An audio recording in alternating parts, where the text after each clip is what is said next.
సంకీర్ణ ప్రభుత్వము రాబోతోంది అంటూ కేసీఆర్ జోస్యం చెప్తూ ఉన్నారు. బీఆర్ఎస్ కూడా కీలకం కాబోతోంది, 12 సీట్లలో మేము గెలవబోతున్నామంటూ కేసీఆర్ చెప్పిన పరిస్థితి. అంటే కేసీఆర్ అనుకున్నది అవుతుందంటారా? అంటే సంకీర్ణ ప్రభుత్వం వచ్చే అవకాశం ఉందా కేంద్రంలో?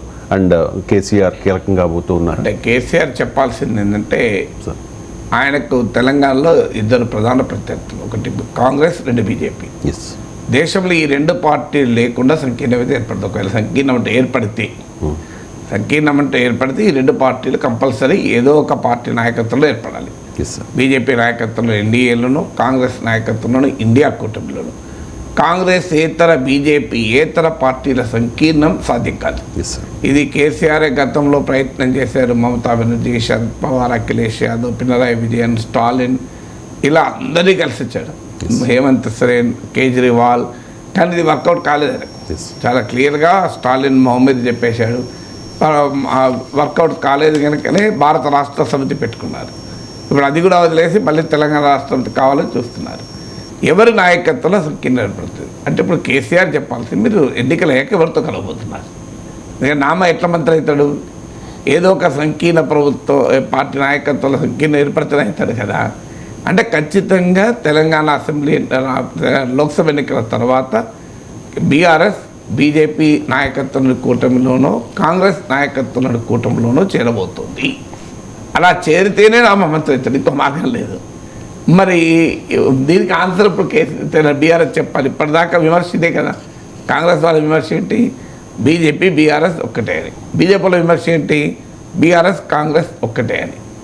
మరి ఇప్పుడు ఇందులో ఏదో ఒక విమర్శ అయితే నిజమవుతుందని కేసీఆర్ మాటల్లో తెలిపింది కదా. ఏది నిజమయ్యడానికి అవకాశం ఉంది? రాష్ట్రంలో కాంగ్రెస్ ప్రభుత్వం ఉంది. కాంగ్రెస్ ప్రభుత్వంతో బీఆర్ఎస్ అయితే కలవదు కదా. బీఆర్ఎస్ ప్రధాన ప్రతిపక్షంగా ఉంది. బీఆర్ఎస్ ఎమ్మెల్యేలు కాంగ్రెస్కు వెళ్తున్నారు. ఇలాంటి పరిస్థితుల్లో బీఆర్ఎస్ కాంగ్రెస్లు 2 ప్రధాన ప్రత్యర్థులుగా ఎప్పుడు కలవు. ఇప్పుడు కర్ణాటకలో బీజేపీ కాంగ్రెస్ ప్రధాన ప్రత్యర్థులు. జేడీఎస్ ఎవరితో కలిసింది? గతంలో కాంగ్రెస్తో కలిసింది, ఇప్పుడు బీజేపీతో కలిసింది. కేసీఆర్కు మంచి మిత్రుడు, ఈవెన్ భారత రాష్ట్రంతో ఏర్పాటైనప్పుడు కుమారస్వామి ఇక్కడ ఉన్నాడు. అందువల్ల 2 ప్రధాన ప్రత్యర్థులు ఉన్నప్పుడు సాధారణంగా ఎవరో ఒక కలవాలి అనుకున్నప్పుడు అధికారంలో ఉన్న వారితో కలవరు సాధారణంగా. ఇప్పుడు పవన్ కళ్యాణ్ ఉన్నాడు, ఎవరితో కలిశాడు? జగన్తో కలవలే కదా, టీడీపీతో కలిశాడు. అందువల్ల కాంగ్రెస్ బీఆర్ఎస్లే ప్రధాన ప్రత్యర్థులుగా ఉన్న పరిస్థితుల్లో కాంగ్రెస్తో బీఆర్ఎస్ కలిసి అవకాశమే లేదు. కాంగ్రెస్ బీజేపీ 2 ప్రత్యర్థులు 2 రోజులు కలుస్తారేమో చెప్పలేము. యాజ్ ఆఫ్ టుడే లేదు కదా. అంటే మరి ఎవరితో కలవబోతున్నారు అంటే బీజేపీ నాయకత్వంలోని ఎన్డీఏలో బీఆర్ఎస్ చేరబోతుందని కేసీఆర్ ఇండైరెక్ట్గా హింట్ ఇచ్చినట్టు కాదా? ఎందుకంటే దేశంలో ఇప్పుడు ఇండియా కూటమి అధికారంలోకి వస్తుందన్న వాతావరణం అయితే ఎవరు చెప్పడం లేదు కదా.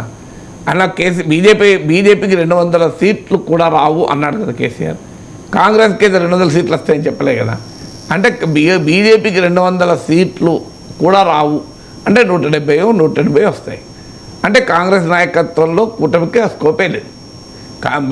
ఇప్పుడు 170, 180, 190 కేసీఆర్ ప్రెడిక్ట్ చేసినట్టు బీజేపీకి వస్తే ఇంకో 80 మందిని కూటమిలో చేర్చుకోలేరా? అంటే చాలా క్లియర్గా ఎన్నికల తర్వాత మోడీ నాయకత్వంలోని ఎన్డీఏలో బీఆర్ఎస్ చేరబోతోంది అని కేసీఆర్ క్లియర్ ఇండికేషన్ ఇచ్చారు. ఇది ఒక పొలిటికల్గా పెద్ద చర్చనీయాంశ అవుతుంది. మీరు చూడండి, ఎందుకంటే బీఆర్ఎస్ బీజేపీ ఒక్కటే అన్న భావన అసెంబ్లీ ఎన్నికల్లో బీజేపీని దెబ్బతీసింది. ఇప్పుడు పార్లమెంట్ ఎన్నికల్లో బీఆర్ఎస్ బీజేపీ ఒక్కటే అని కేసీఆర్ వ్యాఖ్యల వల్ల చాలా స్పష్టంగా అర్థమైంది. అందువల్ల దీని మర్మ అండర్స్టాండింగ్ ఏంటి? మరి ఆయన ఎందుకు చెప్పుంటాడు 200 సీట్లు వస్తాయి, బీజేపీ 200 మించి రావు అని అనడానికి వేరే కారణాలు ఉండొచ్చు. కానీ దాని మీనింగ్ ఏంటి అనేది ఇంటర్ప్రిట్ చేస్తే, ఎక్స్ట్రాపులేట్ చేస్తే పొలిటికల్గా కేసీఆర్ షుడ్ ఆన్సర్.